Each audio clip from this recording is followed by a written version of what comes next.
TikTok wakikubali kuwaonyesha hii video, kuna watu watafaidika.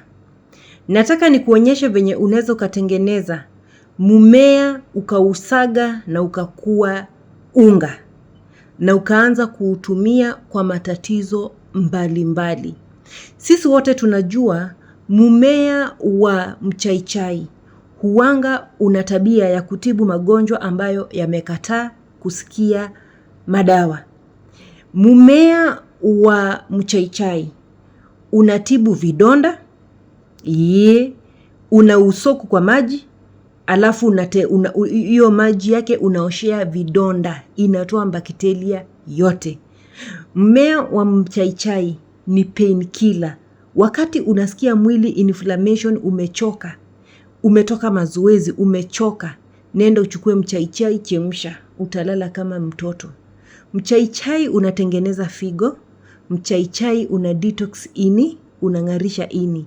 Mchaichai unasaidia kwa magonjwa ya kila siku yenye yanaambatana na vyakula.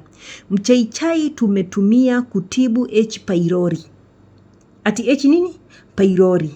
Tumetumia kwa bakteria mbalimbali wa tumbo. Tumetumia kwa magonjwa ya vidonda za tumbo.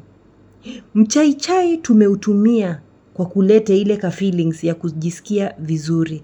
Mchaichai una faida nyingi sana. Umeona tukakausha, si umeona tukaosha, tukakausha na tukasaga. Sasa mimi nawaulizanga, yani wivu wa kubonyesha tu alama ya kengele kupata videos kama hizi. Kulike tu video, hiyo tu inakuuma. Unajua mimi nakuonyesha vitu zenye hata factory na kampuni haiwezi kukuonyesha venye natengenezaga dawa. Mimi nakuonyesha hapa. Unaona? Tunaweza tukatengeneza mmea wowote ukakuwa unga na tukauweka hata kwa capsules. Na tukakuja kukuuzia wewe. Unaona? Mmea ambao muliutupa.